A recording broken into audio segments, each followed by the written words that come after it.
Assalamualaikum warahmatullahi wabarakatuh. Untuk kuliah hari ini, hari Selasa tanggal 30 Maret, ini untuk materi yang kedua. Ini tentang pendapatan nasional dengan pendekatan pengeluaran atau Gross National Product atau GNP. Perhitungan pendapatan nasional dengan pendekatan pengeluaran dilakukan dengan menjumlahkan permintaan akhir unit-unit ekonomi, yaitu satu rumah tangga berupa konsumsi atau consumption, disimbolkan dengan huruf C.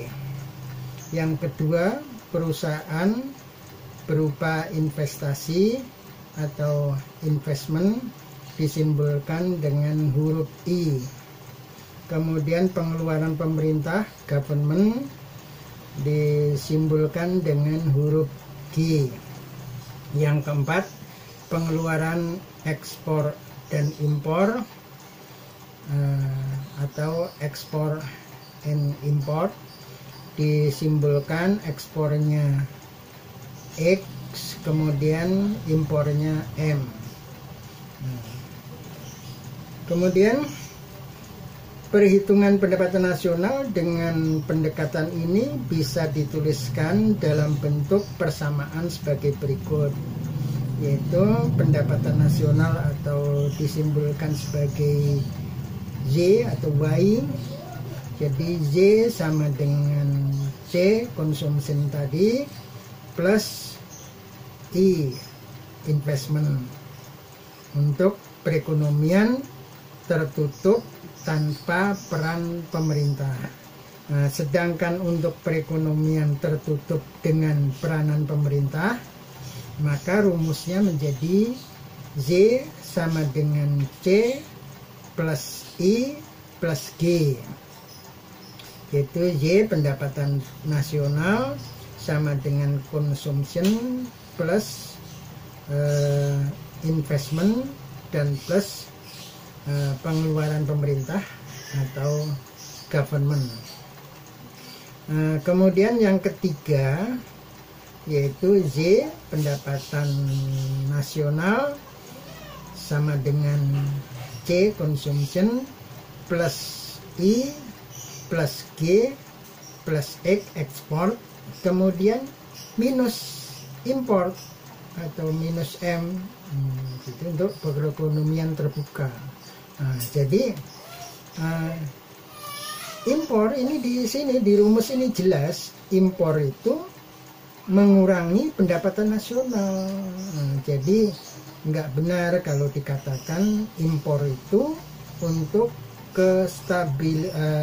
stabilitas harga, itu nggak benar.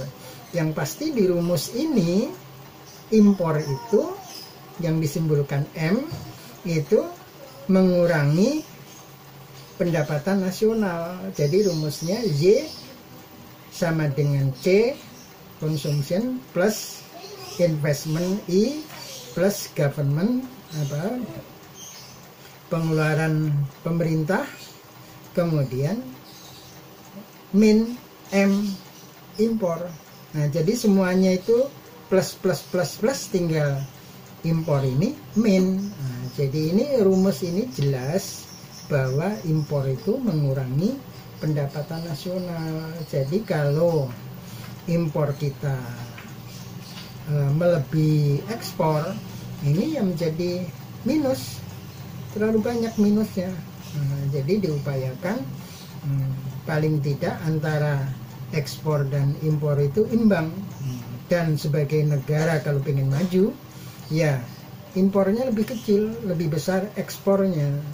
Jadi yang didorong itu ekspor. Itu pada zaman pemerintahan Orde Baru, itu ekspor itu didorong. Jadi perusahaan-perusahaan yang melakukan ekspor itu diberi difasilitasi, diberi banyak keistimewaan untuk supaya negara kita itu menjadi negara pengekspor. Ini karena itu akan meningkatkan pendapatan nasional. Dengan dua pendapatan yang telah disampaikan, muncul suatu pertanyaan. Apakah sama antara gross domestic product GDP dengan gross national product GNP? Atau adakah perbedaan antara GDP dengan GNP? Nah, kalau ada, itu apa perbedaannya? Secara sederhana dapat dinyatakan GDP adalah nilai barang jadi yang diproduksi di dalam negeri, sedangkan GNP adalah bagian barang atau jasa yang diperoleh dari luar negeri.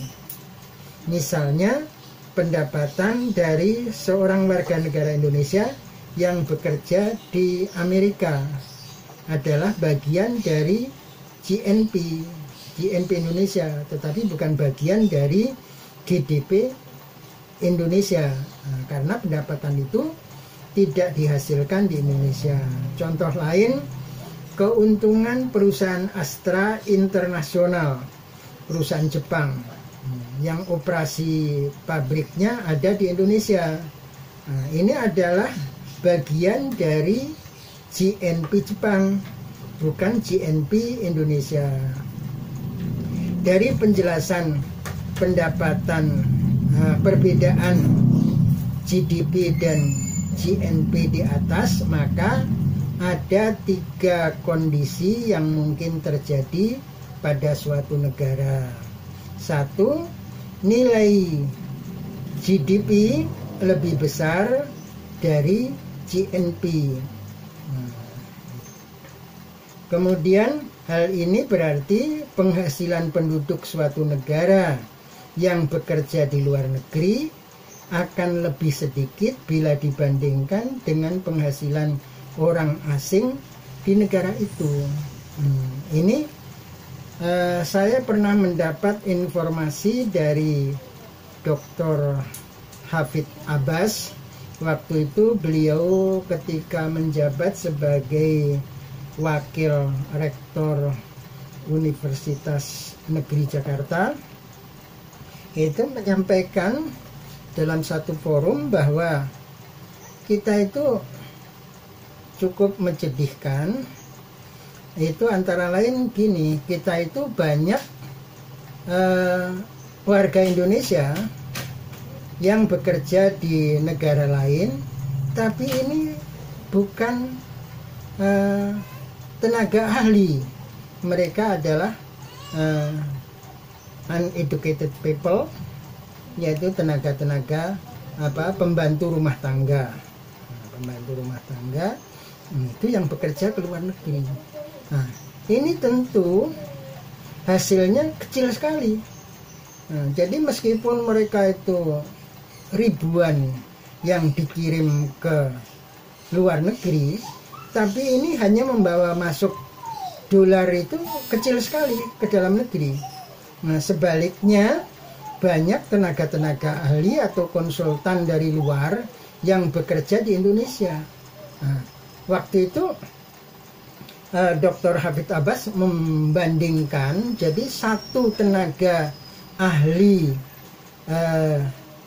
kerja di Indonesia ini imbalannya bisa sampai 60 bahkan 100 TKI yang dikirim ke luar negeri. Jadi ini memprihatinkan. Jadi inilah perlunya pendidikan supaya tenaga-tenaga yang dikirim keluar, tenaga-negara TKI ini yang dikirim keluar, ini merupakan tenaga ahli yang pendapatannya cukup tinggi. Nah, jadi ini terlalu tidak seimbang selama ini, karena yang dikirim itu tenaga-tenaga unskill, sementara kita butuh tenaga-tenaga ahli. Sehingga perbandingannya satu bisa sampai 60 bahkan 100 tenaga unskill yang kita kirim ke luar negeri. Jadi inilah perlunya bahwa ada peningkatan pendidikan sehingga kita bisa mengirim tenaga ahli. Kalau belum sebagai tenaga, taruhlah ya jangan terlalu rendah tenaga yang kita kirimkan, paling enggak tenaga-tenaga yang bisa bekerja di sektor formal di negara-negara lain itu, sehingga gajinya itu menjadi cukup besar. Dan yang lebih memprihatinkan lagi itu menurut informasi Dr. Hafid Abbas tadi, ini sesama tenaga unskilled, sesama pembantu rumah tangga. Waktu itu Dr. Hafid membandingkan tenaga pembantu rumah tangga dari Indonesia dan dari Filipina yang sama-sama sebagai dari negara ASEAN bekerja di Brunei Darussalam. Ini yang tenaga Filipina ini dia bisa baca kontrak. Dia menguasai bahasa Inggris, sementara tenaga pembantu rumah tangga dari Indonesia itu nggak bisa baca kontrak karena nggak ngerti bahasa Inggris. Akhirnya apa yang terjadi? Tenaga-tenaga dari Filipina itu tahu tentang jam kerja yang dia tanda tangani, sementara tenaga dari Indonesia tidak tahu apa jam kerja yang ada di dalam kontrak tersebut. Ya barangkali juga dari kebiasaan di negara kita, pembantu rumah tangga itu nggak ada jam kerjanya, jadi kerja 24 jam. Ketika di Brunei pun dia kerja 24 jam. Sehingga akhirnya ketika orang kita disuruh kerja di luar jam kerja, ya nggak pernah nuntut gaji lembur, apalagi di hari-hari libur ini juga kita nggak tahu, tenaga-tenaga Indonesia nggak tahu, mereka nggak menuntut gaji lembur ketika bekerja di hari-hari libur. Sementara tenaga-tenaga pembantu rumah tangga dari Filipina itu kalau disuruh kerja di luar jam kerja dan juga apalagi di hari-hari libur, mereka nuntut gaji lembur. Sehingga meskipun kontrak kerjanya sama, gajinya di kontrak kerja sama, tapi take home pay-nya berbeda. Gaji yang diperoleh tenaga kerja Indonesia persis seperti yang ada di kontrak kerja, sementara yang dari Filipina ya sesuai jam kerja sama dengan yang ada di kontrak kerja, tapi di luar jam kerja ada tambahan lagi, sehingga take home pay-nya jauh lebih besar dibandingkan yang diperoleh oleh tenaga-tenaga pembantu dari Indonesia. Itulah yang kita harus prihatin, menjadi concern kita untuk perbaikan selanjutnya. Kemudian yang kedua, nilai GDP lebih kecil dari GNP. Jadi GDP dan rumusnya seperti itu. Kemudian hal ini berarti penghasilan penduduk suatu negara yang bekerja di luar negeri lebih besar bila dibandingkan dengan penghasilan orang asing di negeri itu. Nah ini bangsa yang maju harusnya seperti ini. Kalau kita pengen maju, ya kita harus bisa mengirimkan tenaga ahli keluar, sehingga warga kita yang bekerja di negara lain gajinya lebih besar dibandingkan orang lain yang bekerja di Indonesia. Jadi kalau selama ini ya boleh dikata kita ngangkut, ya boleh dikata warga kita kerja capek-capek di luar negeri ngangkut dolar ke Indonesia, kemudian dolar itu untuk membayar gaji tenaga asing yang ada di Indonesia itu nggak imbang, kasihan. Kemudian nilai GNP sama dengan GDP. Nilai GDP sama dengan GNP. Hal ini berarti penghasilan penduduk suatu negara yang bekerja di luar negeri sama besarnya bila dibandingkan dengan penghasilan orang asing di negara itu. Ya paling nggak seperti inilah, seperti yang ketiga. Tapi kalau kita bercita-cita menjadi bangsa yang maju, kita harus mengejar yang nomor 2 tadi. Nah ini tabel 22 GNP menurut penggunaan triwulan 4 tahun 2004 dari triwulan 1 tahun 25, hitungan triliun rupiah, yaitu pengeluaran konsumsi rumah tangga, pengeluaran konsumsi pemerintah, kemudian pengeluaran modal tetap bruto PMTB, kemudian perubahan inventory, kemudian diskrepansi statistik, yang kelima ekspor barang dan jasa, yang keenam dikurangi impor barang dan jasa.